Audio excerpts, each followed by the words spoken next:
kalau NN speak up hari ini, maka bisa kredibilitas klien kami itu hancur.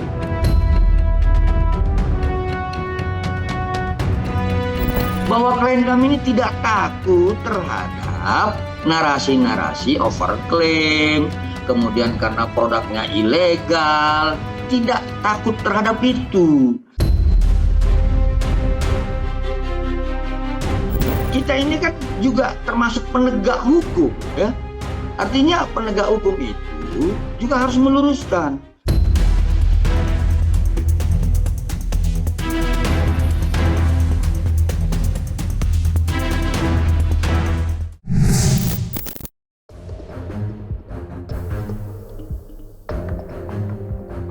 Bola panas kasus dugaan pemerasan dan tindak pidana pencucian uang yang dilayangkan Reza Gladys memang telah berhasil menetapkan Nikita Mirzani dan asistennya sebagai tersangka. Namun yang mengejutkan, kisruh ini masih saja menuai kontroversi lantaran ramainya pro dan kontra. Tak kalah mengejutkannya lagi, belakangan ini media sosial bahkan dibanjiri dengan opini dan spekulasi yang menyebut Nikita masih dapat membalikan keadaan. Bukan tanpa alasan, argumen itu lahir dari kecurigaan netizen bahwa yang sebenarnya terjadi selama ini adalah dugaan upaya penyuapan dari Reza Gladys, bukan pemerasan dari kubu Nikita Mirzani. Mendengar dugaan itu, Julianus Paulus Sembiring selaku kuasa hukum Reza pun muak dan angkat bicara, di mana ia membantah tegas tudingan itu dan mengaku siap diperiksa terkait hal tersebut. Lantas, seperti apa penjelasan kuasa hukum Reza?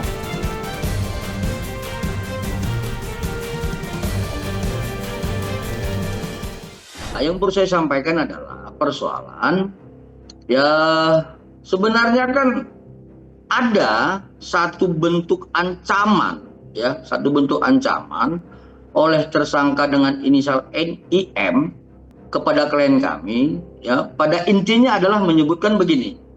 Kalau ya si tersangka NM speak up hari ini, nah ini dia bicara pada tanggal 14 November ya. Kalau NN speak up hari ini, maka kemungkinan besar dan bisa ya tafsirnya seperti itu. Ya saya boleh jelaskan sedikit. Maka bisa kredibilitas klien kami itu hancur. Itulah yang disampaikan oleh tersangka IM kepada klien kami. Ya, jadi juga dengan memperbandingkan dengan salah satu dokter estetika lain dengan sebutan Soneo. Nah, kemarin dokter Soneo kan sudah hancur. Nah, si tersangka IM itu menyampaikan hal seperti itu.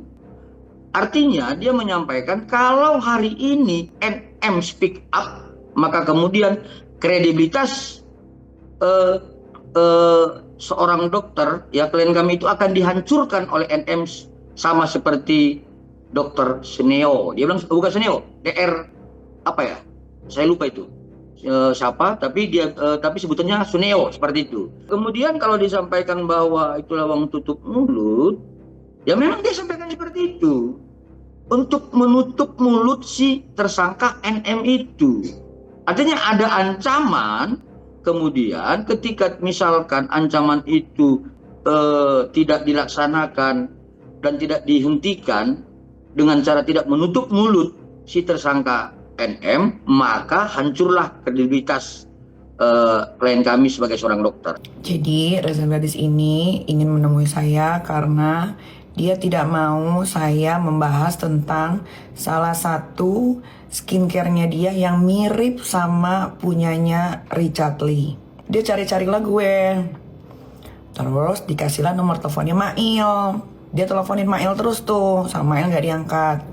Akhirnya sama Mail diangkat karena dia penasaran. Ini ngapain sih telepon-telepon melulu? Nah, di telepon itu jelas sekali dan ada rekamannya yang Reza Gladys memohon kepada Mail Saputra atau Ismail Marzuki untuk bertemu sama saya. Klien kami ini benar-benar sebagai korban terhadap uang yang telah diberikan sebesar 4 miliar, ya. Tetapi awalnya itu adalah ada permintaan sebesar 5 miliar, kemudian jatuhnya sebesar 4 miliar dengan 2 kali cara pembayaran. Pertama dengan cara cash sebesar 2 miliar, kemudian dengan cara transfer sebesar 2 miliar.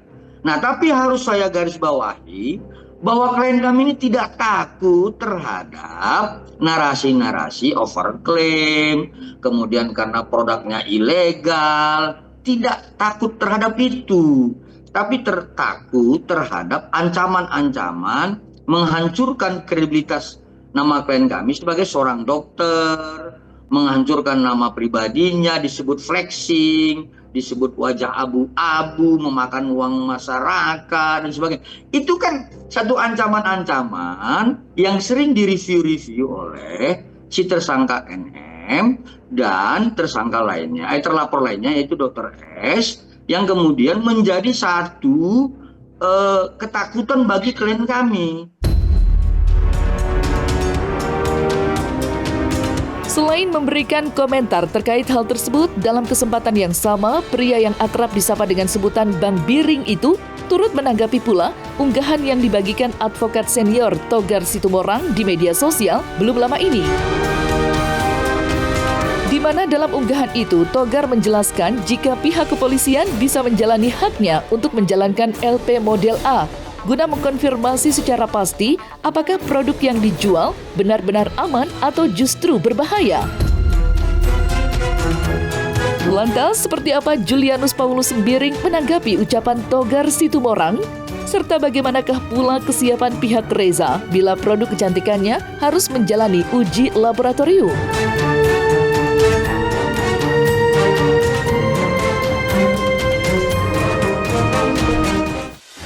BPOM wajib segera koordinasi dengan pihak kepolisian. Itu yang kita harap. Bagaimana kita lihat sekarang, apakah pelapor masih posisi sebagai pelapor yang baik? Itu. Apakah pelapor yang melaporkan Nikita Mirzani masih menjadi seorang pelapor yang baik? Saya pikir begini. Ketentuan dalam KUHP ya sampai sekarang itu masih Undang-Undang Nomor 8 Tahun 81, belum berubah. Artinya apa? Kalau ada yang merasa bahwa klien kami ini telah menjual produk yang tidak sesuai dengan ketentuan, laporkan. Ya, kami akan siap menghadapi laporan itu. Tapi jangan dibuat lapornya di media sosial atau media-media seperti teman-teman ini. Kenapa? Undang-Undang Nomor 881 kan belum dihapus. Ya artinya kalau bukti permulaan yang sudah cukup, laporkan kepada pihak penyidik atau laporkan kepada Badan POM sebagaimana Peraturan Presiden Nomor 80 Tahun 2017. Jadi jangan ngancam-ngancamnya di media sosial. Jangan ngancam-ngancamnya di media seperti ini. Laporkan. Ya saya akan hadapi itu. Ya. Jadi kalau ada, silakan. Tapi jangan pula, kami akan laporkan. Tapi kalau ada masyarakat yang jadi korban, lah berarti kan belum ada. Ya jadi kalau belum ada, jangan ngarang-ngarang. Makanya kami juga saat ini tetap berkomitmen bahwa kalau ada masyarakat yang memang saat ini menjadi korban daripada produk-produk yang dianggap berbahaya dan merusak kulit atau wajahnya, kami siap untuk mendampingi agar mendapatkan hak-haknya sebagai korban.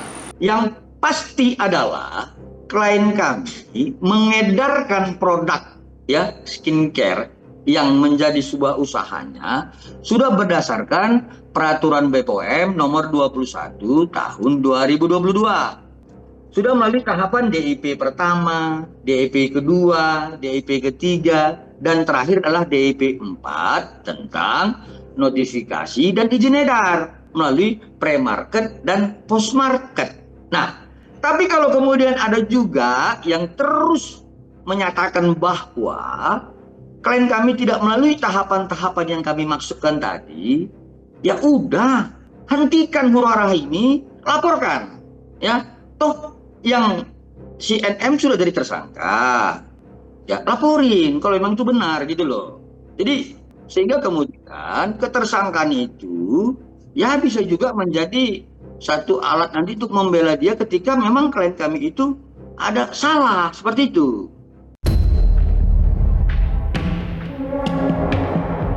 Terlepas dari hal itu, upaya pihak Reza Gladys yang tengah berjuang untuk mengubah status dua terlapor lain menjadi tersangka mendapatkan tanggapan dari pihak kuasa hukum pihak tersebut. Yang mana baik kuasa hukum Dr. Detektif maupun Dr. Oki sama-sama membantah semua yang disangkakan oleh Julianus. Tak tanggung-tanggung, ketika ditemui pada tanggal 10 Maret 2025 kemarin, pihak Doktif bahkan merasa jika pihak Reza Gladys seperti memaksakan kehendak. Lantas, seperti apa tanggapan kuasa hukum Reza Gladys terhadap bantahan kuasa hukum Doktif dan Dr. Oki? Terkait untuk opini-opini yang terjadi selama ini, yang ada sekarang ini terkait bagaimana Doktif ataupun Dr. O ini kok belum bisa dijadikan tersangka. Saya mohon sebagai kuasa hukum tim kuasa hukum Doktif kepada senior saya ingin menyampaikan, mohon kepada senior ini apabila memang senior ini mungkin Pak Julianus ya. Pak Julianus, sampaikan aja Pak Julianus ya. Saya mohon memang beliau percaya dengan jalannya hukum ini terkait dengan laporan yang sudah dibuat oleh kliennya, kami mohon percayakanlah kepada teman-teman penyidik dari Polri dan dari Polda ini. Ya, jadi jangan seakan-akan ingin memberikan tekanan-tekanan kepada para penyidik ataupun para petugas hukum kita, Polda ataupun Polri. Ini untuk memberikan tekanan kepada penyidik agar Doktif ini menjadi seorang tersangka. Padahal bukti-bukti yang telah diperlihatkan selama kita di pemeriksaan, alhamdulillah pendapat saya, rekan dari tim juga, tidak ada yang menyangkut sama sekali dengan Doktif. Itu aja yang saya ingin garis bawahi. Kalau kemudian saya disuruh untuk mengikuti proses hukum, benar. Memang kami harus mengikuti proses hukum.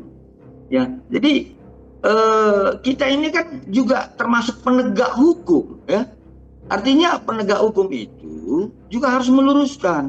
Dr. Oki ini kan punya banyak teman, termasuk para dokter-dokter kecantikan yang juga memiliki skincare.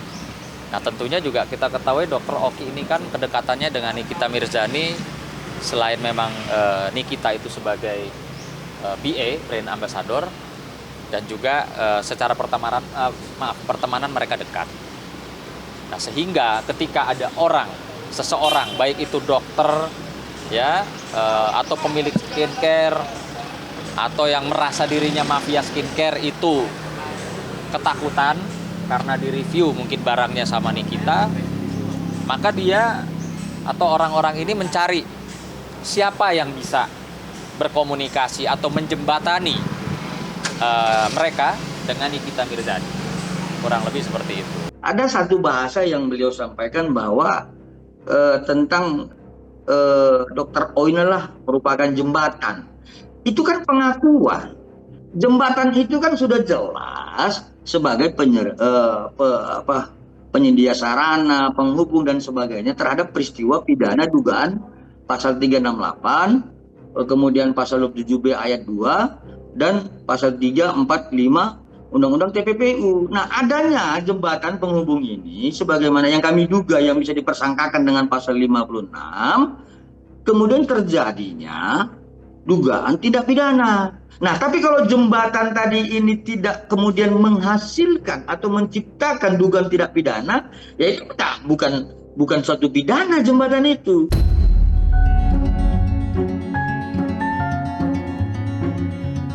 Sementara itu, asumsi Doktif sendiri telah diperkuat dengan aksi pihak Reza yang hingga sampai saat ini masih menuntut penjelasan terhadap aksi pihak kepolisian yang diduga meminjamkan salah satu barang bukti kepada pihak terlapor. Yang mana hal itu sampai mendorong kubu Reza untuk membuat aduan resmi ke Irwasum. Aksi itulah yang kemudian memperkuat dugaan pihak Doktif akan terjadi dugaan intervensi dari pihak Reza Gladys.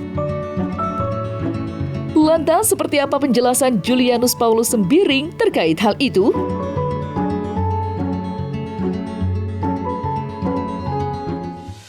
Kami ada melihat bahwa barang bukti, barang elektronik berbentuk handphone itu sudah dipinjam pakai, yang menurut kami sebagaimana pasal 44 ayat 2 itu dilarang, maka kemudian kami harus bicara, harus luruskan ini.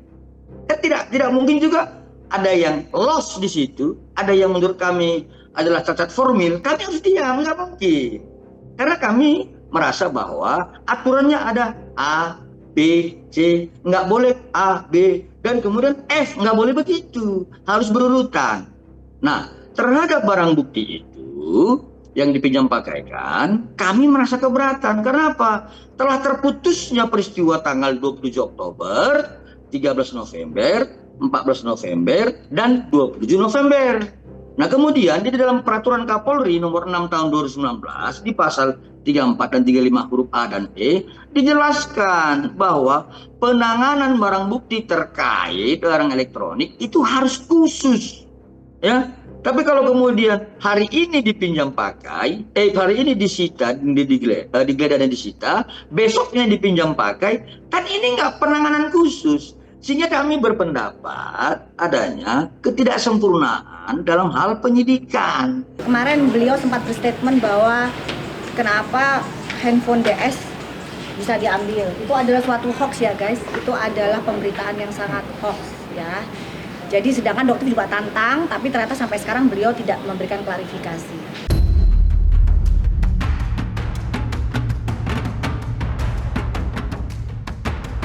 Nah, selesai sudah Cumi Lovers. Jangan lupa untuk like, subscribe, dan juga share channel YouTube Cumi Cumi.